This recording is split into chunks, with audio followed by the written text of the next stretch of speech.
All right, everyone, welcome back for another episode of This Week in Charts via Carnivore Trades and Wall Street for Main Street. There's a lot to unpack this week. We're going to start off here with the S&P 500. Then there's a lot of stuff to cover. So markets selling off pretty sharply in the beginning of the week, 1, 2, 3 days down. Then we got a nice bounce going into Thursday, Friday, and the Friday effect. The classic VIX smash was back on and in play today. Now, we've talked a lot about volume. Notice the volume here. Notice the volume. Selling 1, 2, 3 days, increasing in volume. Over 120 million on Tuesday, Wednesday, which were the bloodiest days. And then the volume decreased as we got closer to the end of the week. Again, this is very telling that institutions are not buying this bounce. This is a retail bounce. This is an algo-driven bounce. If we look at the intraday, look at this. This is just look at how tight the range the candles are. This is just algos kind of grinding the market higher. There's really no institutional players here. And yesterday, this here looks to me like short covering, short-term profit taking. We got back above the 410 level and did not fill the gap at 418, but we did close above the daily 20 moving average, which is a slight positive for the market. However, the NASDAQ,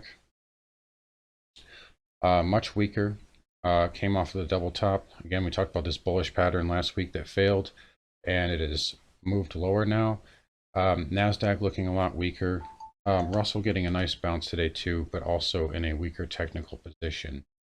And so speaking of the volume, I want you to look at the commitment of traders, which we also talked about last week, and notice the commercial shorts.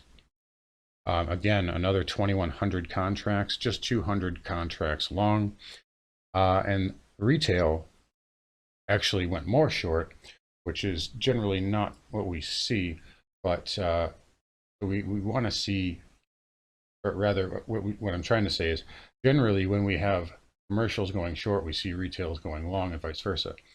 That leads me to believe that we may see another light volume bounce next week. We do have options expiration. A lot of the time options expiration is, it's really just algo driven. The hedge funds will program their computers to essentially just push the market in whatever direction they need it to in order to burn out the most calls or puts. And a lot of the time you can see light volume, although you can see some decent volatility during OPEX as well.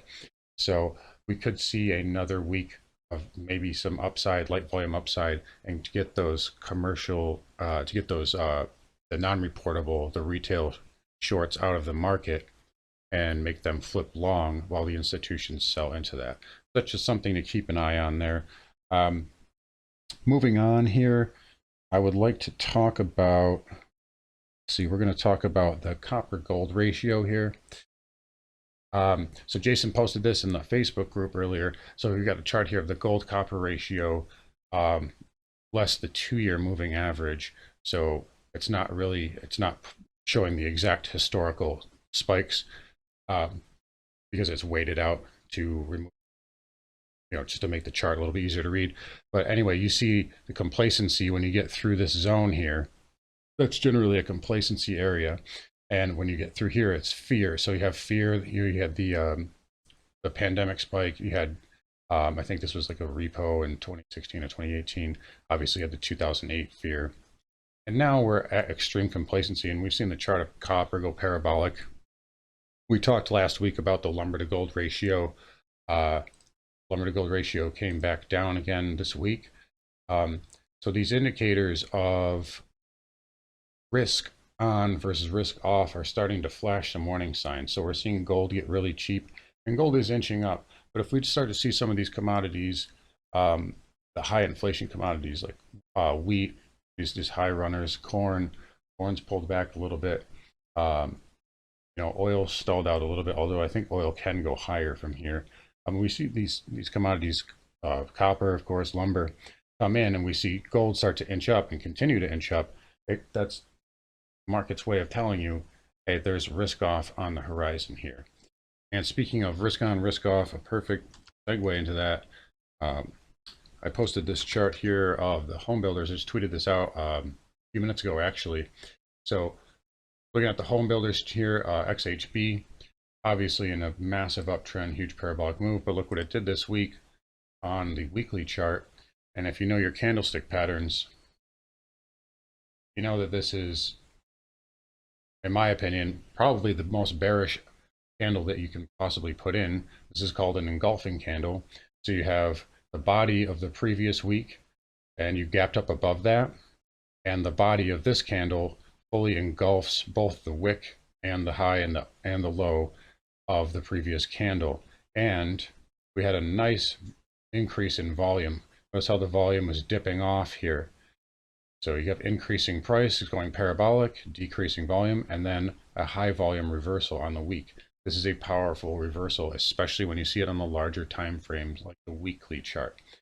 So we are seeing some cracks in the armor here. We're seeing, if we look at VXX, I tweeted this out the other day. Look at the volume on VXX. I mean, this is all-time high volume for the week. And we talked about leverage short vol. The very first video I did was about leverage short vol in this trade. Record high volume on Wednesday on VXX. So there was some serious short covering going on. Now the VIX can spike. So, I mean, you'll see this, you know, it's come right back in, but that's what the VIX does. But if we do see it base out, we look over at the actual VIX, the one you want to do your work on. If this actually bases out in this area, I think it gets through 28.30, and I think it goes and tested this upper trend line. And if you get through that, really, I mean, it's up to 45.50. So I am expecting this to happen. I did have, I believe I put out on here last week, I think it was last weekend, I did have a cycle date for May 3rd. And essentially that kind of played out. Wasn't exactly to the day. I did say that there was going to be a little bit of a window, but we did have a nice little top from it. I do have another cycle date coming up, and that is in a few weeks. I will let you know as soon as we get closer. I want to see what the market looks like as we trade into that. So moving on, we talked a little bit about gold. We'll just go over the chart really quick. Gold looking really good. It does have this 200 moving average. You do have this consolidation in here, which is going to be resistance. I want to see it consolidate a little bit more, but you have the moving averages starting to trend up now. You broke through this downsloping trend line. So really the gold chart looking really well as silver. If I can chart up here. Yeah, so there's silver. I really like this. Check this 1, 2, 3 higher lows on the chart. And you have this sort of triangular pattern. You can just draw this in. You notice you have these. So you have the equal highs. So notice you have basically equal highs at about 30, 29, 30, and then higher lows. What that's telling you is it's building compression like a spring. So the next time you come up here, you might not break it, but you're probably going to see a higher low. So something like this, and then a higher low again, and then you can build more power and eventually break through 30, which I think will happen. So silver looking good. If this can consolidate a little bit more, I will probably buy it as a swing long. If you're looking to accumulate, now is probably a good time, or somewhere in this range. Don't chase it higher. You'll get a chance to buy it, but look for it to consolidate. And I am expecting silver to move higher in the not so distant future. So very much liking those charts, very much liking the precious metals. Moving on here. Let's take a quick look at Bitcoin. I talked about Bitcoin earlier this week on my channel. We have this sort of MA pattern. So you see the M, boom, down, up, M, A. This is also, you could also say this is a head and shoulders. It's basically the same type of pattern. They're both reversal patterns. And it's essentially basically triggered. I mean, this trend line, I could probably get a little bit more accurate. I want to go like right about there. It's close to being triggered. A close below this trend line would trigger it, and the target would be about 35,000. If it overshoots that, you've got a lot more support here at about 28.5. But again, I talked about this in previous videos, Bitcoin being sort of the poster asset for risk on will be a leading indicator. So if Bitcoin starts to break down look for the equity markets to follow. Lastly, I want to give a quick update on the dollar index. We talked about the dollar last week. I did get a buy signal this week, just based off of a proprietary calculation. So we'll see if that plays out. As long as it holds this low pivot right here on a weekly closing basis, it still has upside potential. And I think the dollar may have bottomed, but it is something we're going to watch. But as of right now, it did get hit today, especially obviously with the markets bouncing the way they did. But as long as it doesn't take out this low, I do have a buy signal on the dollar. So, and I know that sounds contradictory. I'm saying I like precious metals and I also like the dollar here. Sometimes the dollar can trade up with the precious metals, and especially gold. Sometimes gold can trade up with yields. It's when you have fear in the market, there are correlations that can break down, and we've seen that happen in the past before, and I'm sure it'll happen again. So anyway, just wrapping up here, really cool action this week, lots of volatility. We do have options expiration next week, so that's something we're going to keep an eye on. But again, keep an eye on the home builders. Again, Dow Transports, you want to watch those closely. Watch the copper to gold ratio, watch copper itself, and watch lumber as well. Those are going to be telling you what's happening in the market going forward. As well, check financials. JP Morgan, Goldman Sachs, financial stocks are also a very strong leading indicator that we need to pay attention.